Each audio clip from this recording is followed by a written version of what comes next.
Para entender la influencia del paganismo en la doctrina de la Trinidad, primero necesitamos comprender el mundo en el que el cristianismo nació y se desarrolló. Los discípulos, los primeros creyentes en Jesús, eran judíos. De hecho, el cristianismo comenzó como un movimiento dentro del judaísmo. Al igual que los judíos desde la época de Moisés, estos primeros creyentes guardaban el Sabbat, eran circuncidados y adoraban en el templo. Un día, Pedro y Juan subían al templo a la hora de la oración. Las 3 de la tarde. Hechos 3, 1. Lo único que distinguía a los primeros seguidores de Jesús de cualquier otro judío era su creencia en Jesús como el Mesías, es decir, el elegido por Dios que redimiría al pueblo judío. Hoy en día, muchos eruditos cristianos coinciden en que autores del Nuevo Testamento como Mateo eran creyentes judíos en Jesús. La influencia del judaísmo en el Nuevo Testamento es importante porque nos ayuda a entender correctamente su mensaje. El Nuevo Testamento está lleno de terminología como Hijo de Dios. Tal lenguaje es interpretado literalmente por los trinitarios para significar que Jesús es Dios el Hijo, pero ¿es esto correcto? ¿Cuál era la intención de los escritores judíos del Nuevo Testamento cuando usaban tal lenguaje? ¿Qué significaban estos términos en la época de Jesús? El lenguaje de la Biblia. Cuando recurrimos al Antiguo Testamento, encontramos que tal lenguaje permea sus páginas.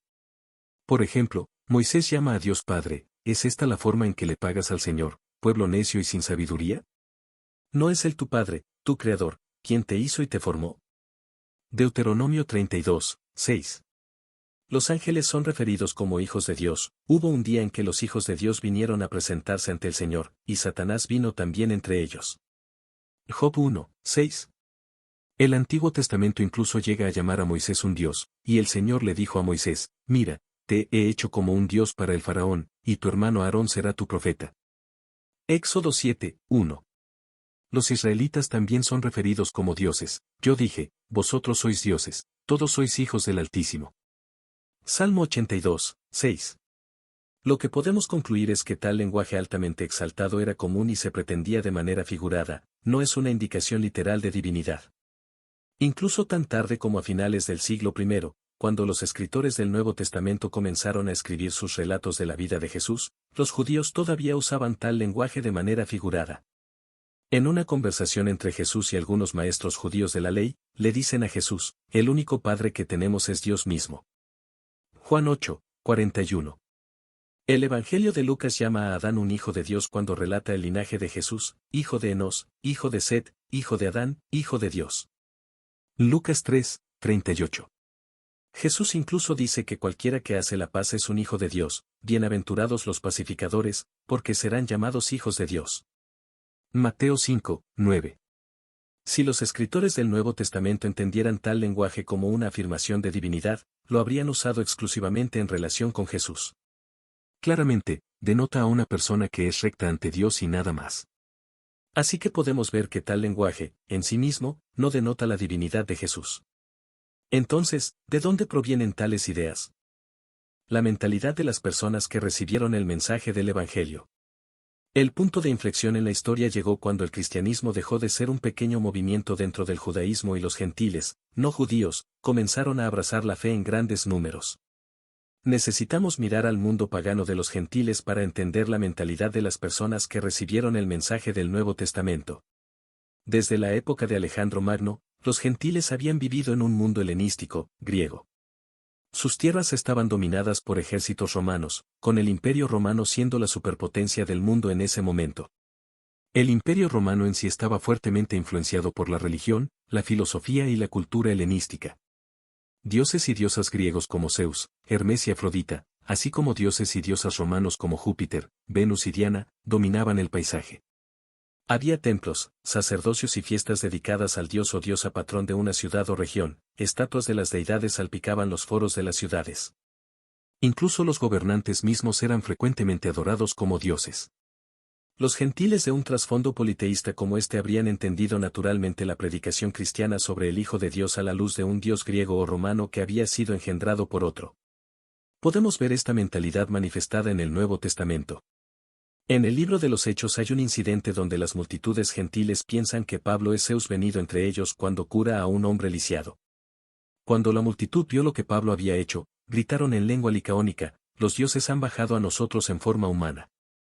A Bernabé lo llamaron Zeus, y a Pablo lo llamaron Hermes porque era el orador principal. El sacerdote de Zeus, cuyo templo estaba justo fuera de la ciudad, trajo toros y guirnaldas a las puertas de la ciudad porque él y la multitud querían ofrecer sacrificios a ellos. Hechos 14, 11-13. Es digno de nota que Pablo y Bernabé no aprovecharon esta oportunidad para explicar que no eran ellos, sino Jesús, quien era Dios venido en forma humana. Tal aclaración es lo que se esperaría si las creencias trinitarias sobre Jesús fueran correctas. En cambio, argumentaron en contra de tales creencias y prácticas paganas. Pero cuando los apóstoles Bernabé y Pablo oyeron esto, rasgaron sus ropas y se precipitaron entre la multitud, gritando: «Hombres, ¿por qué hacéis esto? Nosotros también somos hombres, humanos como vosotros. Os traemos buenas noticias, diciéndoos que os apartéis de estas cosas vanas hacia el Dios vivo, que hizo el cielo y la tierra y el mar y todo lo que en ellos hay». Hechos 14, 14-15. Aquí vemos que los pueblos greco-romanos a los que Pablo y Bernabé predicaban tenían el hábito de tomar a humanos por dioses. A pesar de que Pablo protestó que no era un dios, la gente persistió en su creencia. Incluso con estas palabras, tuvieron dificultad para impedir que la multitud les ofreciera sacrificios. Hechos 14, 18. De este ejemplo podemos ver que, según la historia cristiana, era una práctica común que las personas atribuyeran divinidad a otros humanos. A pesar de que Pablo negó abiertamente ser un dios, la gente continuó adorándolo y sacrificándole. Podemos concluir que incluso si Jesús mismo rechazara ser Dios en ese momento, la mentalidad de la gente era tal que aún habrían encontrado una manera de deificarlo. Este no es un incidente aislado, ya que leemos en otro lugar que los gentiles creyeron que Pablo era un dios porque sobrevivió a la mordedura de una serpiente venenosa. Una vez a salvo en tierra, descubrimos que la isla se llamaba Malta. Los isleños nos mostraron una bondad inusual. Encendieron un fuego y nos dieron la bienvenida a todos porque estaba lloviendo y hacía frío. Pablo recogió un montón de leña y, al ponerla en el fuego, una víbora, expulsada por el calor, se le prendió a la mano. Cuando los isleños vieron la serpiente colgando de su mano, se dijeron unos a otros: «Este hombre debe ser un asesino, aunque escapó del mar, la diosa Justicia no le ha permitido vivir». Pero Pablo sacudió la serpiente al fuego y no sufrió ningún daño. La gente esperaba que se hinchara o cayera muerto de repente, pero después de esperar mucho tiempo y ver que nada inusual le sucedía, cambiaron de opinión y dijeron que era un dios. Hechos 28, 1-6. Con este trasfondo en mente, es fácil ver cómo frases judaicas como hijo de Dios adquirieron un significado diferente cuando se transportaron fuera de su contexto judío monoteísta hacia el pensamiento pagano greco-romano. La doctrina de la Trinidad no surgió ni en un vacío ni estrictamente del texto de las Escrituras. Fue el resultado de la influencia de ciertas creencias y actitudes que prevalecieron en y alrededor de la Iglesia después del siglo I. La Iglesia surgió en un mundo judío y griego, por lo que la Iglesia primitiva tuvo que reconciliar las nociones que habían heredado del judaísmo con aquellas que habían derivado de la mitología pagana. En palabras del historiador y obispo anglicano John Wand, judío y griego tuvieron que encontrarse en Cristo. Enlaces con el paganismo antiguo. Es interesante notar que las religiones greco-romanas estaban llenas de relatos de dioses procreando con seres humanos y engendrando hombres dioses. La creencia de que Dios podía encarnarse, o que había hijos de Dios, eran creencias comunes y populares. Por ejemplo, el dios principal en el panteón griego, Zeus, visitó a la mujer humana Danae en forma de lluvia dorada y engendró a Perseo, un hombre dios. En otro relato, se dice que Zeus vino a la mujer humana Alcmena, disfrazado como su esposo. Alcmena dio a luz a Hércules, otro hombre dios.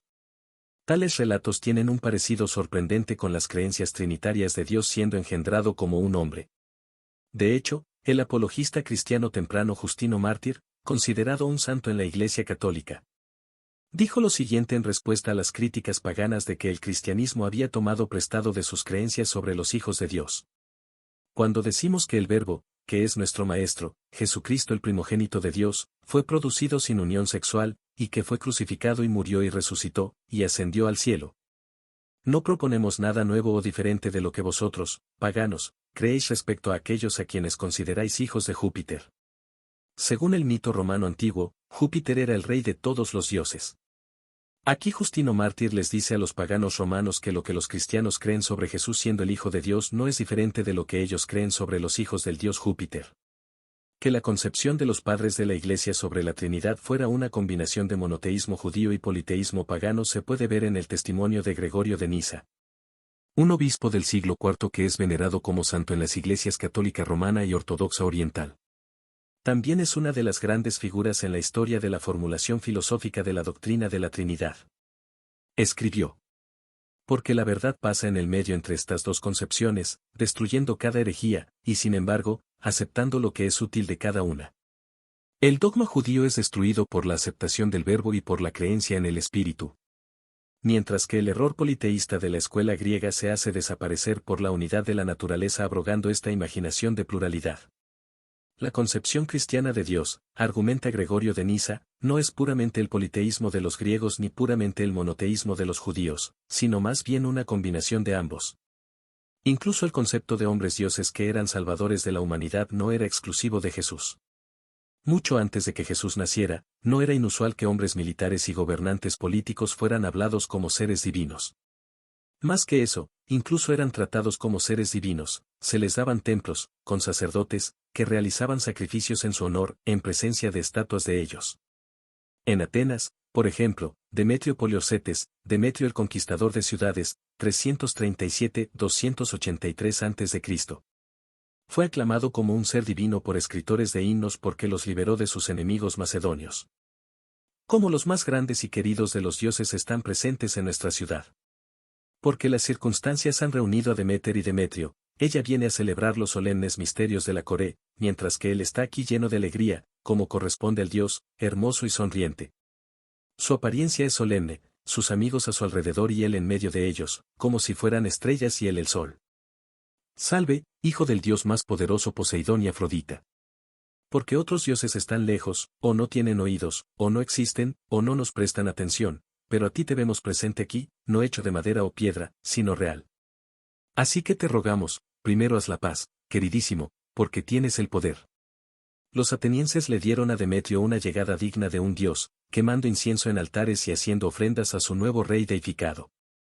Debe señalarse que con el paso del tiempo, hizo otras cosas que los atenienses no aprobaron, y como consecuencia revocaron su adoración hacia él. Parece que en los días antes de Jesús, la divinidad podía ser despojada de los seres humanos tan fácilmente como se concedía. Quizás los ejemplos más conocidos de hombres dioses son los honores divinos otorgados a los gobernantes del Imperio Romano, comenzando con Julio César. Tenemos una inscripción dedicada a él en 49 a.C.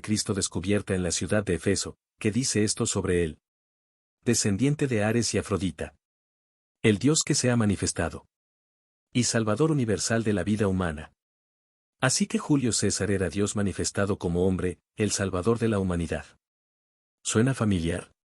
Ahora, antes de Julio César, los gobernantes en la ciudad de Roma misma no recibían honores divinos. Pero César sí lo hizo. Antes de morir, el Senado aprobó la construcción de un templo para él, una estatua de culto y un sacerdote. Poco después de su muerte, su hijo adoptado y heredero, Octavio, promovió la idea de que en su muerte, César había sido llevado al cielo y hecho un dios para vivir con los dioses. Había una buena razón por la que Octavio quería que su padre adoptivo fuera declarado un dios. Si su padre era Dios, ¿qué lo hace a él? Esta deificación de César estableció el precedente para lo que sucedería con los emperadores, comenzando con el primero de ellos, Octavio mismo, quien se convirtió en César Augusto en 29 a.C. Hay una inscripción que sobrevive de su vida encontrada en la ciudad de Halicarnaso, actual Turquía, que llama a Augusto el Zeus nativo y salvador de la raza humana. Este es otro ejemplo más de un salvador divino de la humanidad. Ahora Octavio resultó ser también el Hijo de Dios en virtud de su padre divino Julio César. De hecho, Octavio se convirtió en conocido como Divi Filius, Hijo del Divino. Estos, por supuesto, son todos títulos ampliamente usados por los cristianos hoy para describir a Jesús. Debemos darnos cuenta de que la Iglesia primitiva no inventó estos títulos de la nada, son todas cosas dichas de otros hombres antes de que se dijeran de Jesús. Para los cristianos primitivos, la idea no era que Jesús fuera la única persona que alguna vez fue llamada tales cosas, esto es un malentendido. El concepto de un ser humano divino que era el salvador de la humanidad era una especie de plantilla que se aplicaba a personas de gran poder y autoridad. Hemos visto que la historia del paganismo está llena de tales ejemplos, y Jesús era solo otro salvador divino en una larga lista de salvadores divinos que lo habían precedido. como el Islam eliminó la idolatría. La Arabia preislámica era un lugar terrible para vivir. La esclavitud era una institución económica con esclavos hombres y mujeres siendo comprados y vendidos como animales. El analfabetismo era común entre los árabes, al igual que el alcoholismo y el adulterio. Aquellos con poder y dinero se aprovechaban de los pobres cobrando intereses extremadamente altos en los préstamos. Arabia era una sociedad dominada por hombres, los hombres podían casarse con cualquier número de mujeres. Cuando un hombre moría, su hijo heredaba todas sus esposas excepto su propia madre. Las mujeres prácticamente no tenían estatus legal, por ejemplo, no tenían derecho a poseer propiedad y tenían pocos o ningún derecho de herencia. El infanticidio femenino era ampliamente practicado con hijas a menudo siendo enterradas vivas. No solo se violaban los derechos de los seres humanos, sino también los derechos de Dios. Los árabes eran un pueblo altamente idólatra. La idolatría de la Arabia preislámica se filtraba en cada faceta de la vida cotidiana. Los ídolos adornaban sus lugares de adoración. Hoy la Kaaba, situada en Arabia Saudita y el lugar más sagrado de adoración para los musulmanes, no contiene ni ídolos ni imágenes. Pero antes del Islam, los árabes paganos albergaban 360 ídolos diferentes en la Kaaba. Los ídolos eran sus compañeros de viaje cada vez que emprendían un viaje, ya que los árabes eran muy supersticiosos y creían que proporcionarían protección en una tierra plagada por robos en carreteras y secuestros. También eran la fuente de sus medios de vida, tan central era la Kaaba para la idolatría que paganos de toda Arabia hacían peregrinación allí. En solo 23 años, el Islam logró reformar completamente no solo los males sociales de la sociedad árabe, sino también su idolatría, llevando a la gente lejos de la adoración de imágenes talladas y piedras hacia la adoración del único Dios verdadero de Abraham. Este es el testimonio de Jafar bin Abi Talib, quien fue un contemporáneo del profeta Muhammad, la paz sea con él. Aquí informó al rey de Abisinia sobre la condición de su pueblo y el cambio positivo que el Islam trajo para ellos. Oh rey, éramos un pueblo incivilizado, adorando ídolos, comiendo cadáveres, cometiendo abominaciones, rompiendo lazos naturales, tratando mal a los huéspedes, y nuestros fuertes devoraban a nuestros débiles. Así éramos hasta que Dios nos envió un apóstol cuya linaje, verdad, confiabilidad y clemencia conocemos. Él nos convocó a reconocer la unidad de Dios y a adorarlo a Él y a renunciar a las piedras e imágenes que nosotros y nuestros padres adorábamos anteriormente. Nos ordenó hablar la verdad, ser fieles a nuestros compromisos, mainfel de los lazos de parentesco y la hospitalidad amable, y abstenernos de crímenes y derramamiento de sangre. Nos prohibió cometer abominaciones y hablar mentiras, y devorar la propiedad de los huérfanos, vilipendiar a las mujeres castas. Nos ordenó adorar a Dios solo y no asociar nada con Él, y nos dio órdenes sobre la oración, la limosna y el ayuno. Confesamos su verdad y creímos en Él, y lo seguimos en lo que trajo de Dios, y adoramos a Dios sin asociar nada con Él. Cómo el Corán logró ganar los corazones y mentes de las personas, transformando completamente cada nivel de la sociedad árabe en tan corto tiempo. El Corán toma en cuenta la psicología de su audiencia, lo que se demuestra en su uso del lenguaje. Al definir la relación entre Dios y la humanidad, el Corán evita términos como padre al referirse a Dios y hijos de Dios al referirse a los seres humanos. Tal lenguaje puede ser fácilmente malentendido, especialmente en las mentes de aquellos que provienen de un trasfondo de idolatría y están acostumbrados a interpretar tal lenguaje literalmente. Incluso hay quienes podrían aprovecharse de tal lenguaje ambiguo en las escrituras, interpretándolo de tal manera que intenten justificar la idolatría. El Corán advierte a la humanidad contra el uso de la ambigüedad como base para nuestras creencias. Es Él quien te ha enviado este libro. Algunos de sus versos son definitivos en significado, estos son la piedra angular del libro y otros son ambiguos. Los perversos de corazón persiguen ansiosamente las ambigüedades en su intento de causar problemas y fijar un significado específico propio. 3:7. El Corán confirma que aquellos que creen que Jesús es el Hijo literal de Dios están imitando un concepto pagano antiguo. Los cristianos dijeron, el Mesías es el Hijo de Dios, lo dijeron con sus propias bocas, repitiendo lo que habían dicho los incrédulos anteriores. 9:30. Cuando el Corán define la relación entre Dios y la humanidad, en cambio usa términos como creador al referirse a Dios, y nosotros como la creación. Tales términos no dejan lugar a la confusión y distinguen claramente entre lo que es Dios y lo que no lo es o todo lo demás. Tal uso cuidadoso del lenguaje muestra la sabiduría del autor del Corán y la percepción que tiene de la condición humana. Nuestro Creador conoce los pensamientos internos del hombre. Creamos al hombre, sabemos lo que su alma le susurra, estamos más cerca de él que su vena yugular. 50.16. A pureza del monoteísmo islámico a través de las edades. Los fundamentos de la creencia musulmana se establecieron durante la vida del profeta Muhammad. El mensaje dado a Muhammad, el Corán, representa la perfección en la forma de vida para que los seres humanos vivan. Hoy he perfeccionado vuestra religión para vosotros, completado mi bendición sobre vosotros. Y elegido como vuestra religión el Islam. 5.3. Si algo ha sido perfeccionado, entonces no puede mejorarse más, y por lo tanto no hay necesidad de enviar mensajeros o mensajes adicionales a la humanidad. Además de establecer una base teológica sólida temprano, el Corán y la Sunna, enseñanzas y acciones del profeta Muhammad, prohíben expresamente a los creyentes agregar algo a la religión del Islam. El Corán advierte a la humanidad contra inventar doctrina y afirmar que es de Dios. Así que hay de aquellos que escriben el libro con sus propias manos, luego dicen, esto es de Dios, para cambiarlo por un pequeño precio. Hay de ellos por lo que sus manos han escrito y hay de ellos por lo que ganan. 2.79.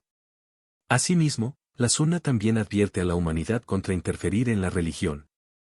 El profeta Muhammad dijo, quien diga mentiras sobre mí deliberadamente, que tome su lugar en el infierno. Cuando uno estudia la historia, encontrará que el monoteísmo islámico, conocido como Tawhid en árabe, no ha sufrido ninguna evolución histórica en los casi 1.500 años que han pasado desde que el Corán fue revelado por primera vez al profeta Muhammad. Los musulmanes se aferran a la misma creencia hasta el día de hoy.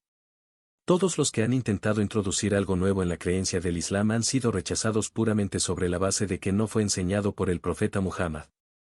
Este es el estándar al que los eruditos musulmanes se han adherido desde el comienzo del Islam. Estos estándares estrictos han sido incorporados a la religión desde su inicio, preservando la pureza de sus enseñanzas como el Tawhid. Es importante notar que, como con cualquier religión, diversas sectas e innovaciones han surgido a lo largo de la historia islámica. El profeta Muhammad mismo predijo que esto sería el caso: mi nación se dividirá en 73 sectas, todas las cuales estarán en el infierno excepto un grupo, aquellos que siguen lo que yo y mis compañeros seguimos. Sin embargo, el punto clave es que gracias a la Sunna, un musulmán vivo hoy en el siglo XXI puede evitar todas las innovaciones y permanecer en la comprensión correcta y pura del Tawhid tal como fue entendido por el profeta Muhammad y sus compañeros en el siglo VII.